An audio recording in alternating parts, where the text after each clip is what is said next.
California real estate license disqualifications. Question 1. Broker Quinn receives an earnest money deposit of $3,000 from buyer Walter for a property in Sacramento. Under California law, how many business days does Quinn have to deposit this money into a trust account or neutral escrow? 1 business day, 2 business days, 3 business days, 5 business days. California real estate law requires a broker to deposit trust funds, like earnest money, into a trust account, neutral escrow, or hand them to the principal within 3 business days of receipt. Question 2. Quinn is a newly licensed real estate salesperson in California. To renew their license after the first 4-year term, how many hours of approved continuing education must Quinn complete? 15 hours, 30 hours, 45 hours, 50 hours. All real estate licensees in California must complete 45 hours of approved continuing education every 4 years to renew their license. Question 3. Agent Quinn represents the seller, Walter. When must Quinn provide the agency disclosure form to Walter? Before entering into the listing agreement, before showing the property to any buyers, before closing escrow, within days of signing the contract. The listing agent must deliver the agency disclosure form to the seller before entering into the listing agreement. Question 4. Quinn purchases a home in Sacramento for $691,000. Under California's Proposition 13, what is the maximum annual percentage increase in the assessed value of the property, assuming no change in ownership or new construction? 1%, 2%, 3%, percent. Proposition 13 limits the annual increase of the assessed value of real property to a maximum of 2% per year, unless there is a change in ownership or new construction. Question 5. Broker Quinn hires an unlicensed assistant, Walter. Which of the following tasks can Walter legally perform? Show a vacant property to a prospective buyer. Answer questions regarding the terms of a residential lease. Type up and file real estate documents and coordinate days, appointments. Negotiate the price with a buyer's agent. Unlicensed assistants can perform clerical duties, such as typing, filing, and scheduling appointments, but cannot perform acts that require a real estate license, like showing properties or negotiating. Question 6. Quinn wants to claim adverse possession of a vacant lot in Sacramento owned by Walter. In California, one of the requirements is that Quinn must occupy the land continuously and pay property taxes for a minimum of how many years? 3 years, 5 years, 7 years, 10 years. In California, adverse possession requires open, notorious, continuous, and hostile possession under a claim of right or color of title, plus payment of property taxes, for a period of 5 years. Question 7. Contractor Quinn completes a remodeling job on Walter's home in Sacramento but is not paid the $3,000 owed. If Quinn wishes to file a mechanic's lien, they must have served a preliminary notice within how many days of starting work? 10 days, 15 days, 20 days, 30 days. A preliminary notice must be given within 20 days of first furnishing labor, materials, or equipment to preserve the right to file a mechanic's lien in California. Question 8. Broker Quinn takes an exclusive right to sell listing from Walter for a property in Sacramento. The property sells for $691,000. Quinn retains all records of this transaction. Under the California Business and Professions Code, how long must Quinn keep these records? 1 year, 3 years, 5 years, 7 years.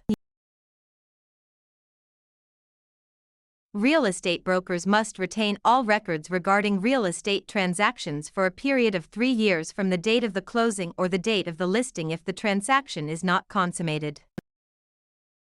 Question 9. Which type of deed is most commonly used in Sacramento, California to transfer title to real property, which includes 2 implied warranties from grantor Quinn? Quitclaim deed, warranty deed, grant deed, trust deed.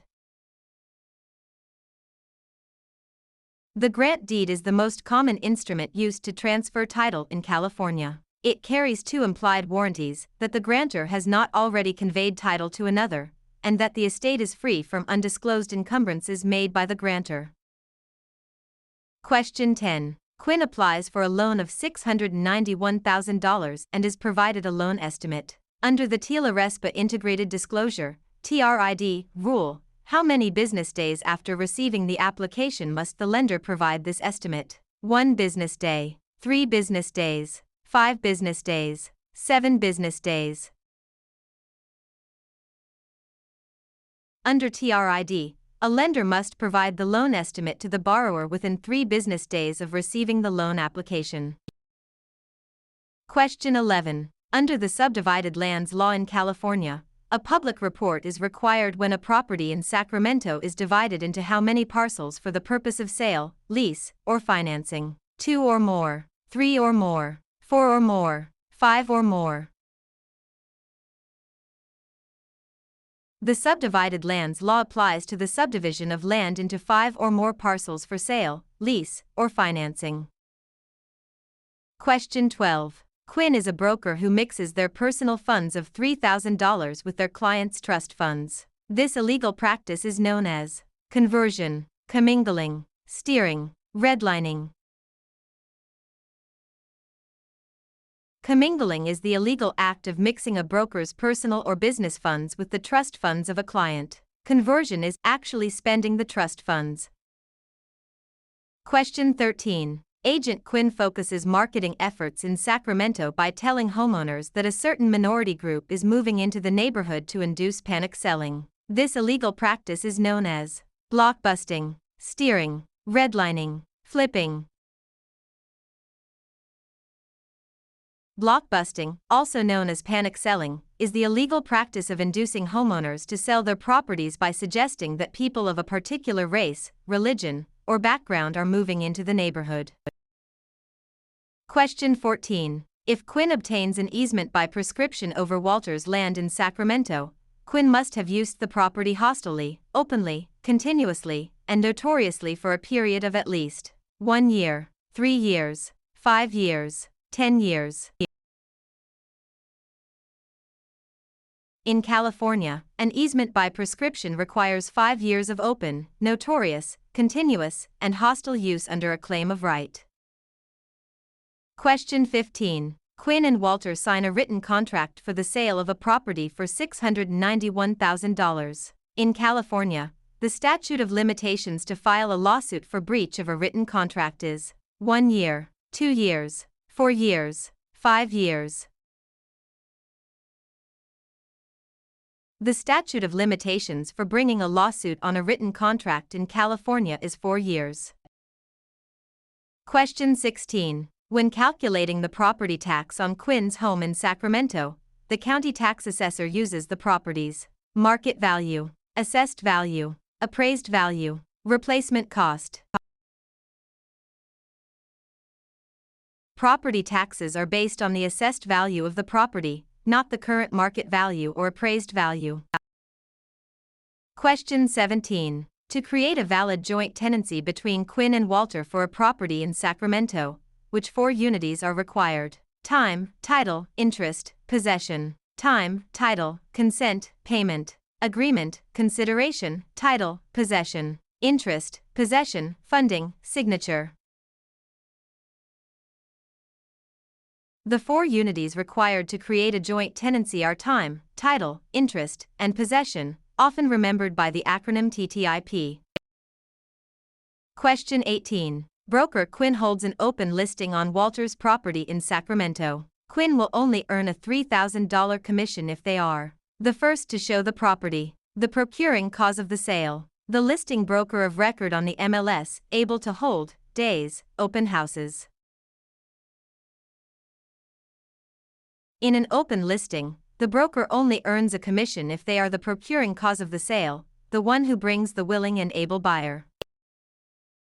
Question 19. Quinn executes a deed conveying property to Walter. For the deed to be valid in California, it must contain all of the following except a granting clause, the signature of the grantor, N1, the signature of the grantee, N2. An adequate description of the property. A valid deed must be signed by the grantor, but the grantee is not required to sign it. Question 20. A lender offers Quinn a loan of $691,000 to purchase a commercial property in Sacramento. The lender requires the property to be used as collateral while Quinn retains possession. This is known as subordination, hypothecation, alienation, amortization. Hypothecation is the practice of pledging property as security for a debt while retaining possession and use of the property.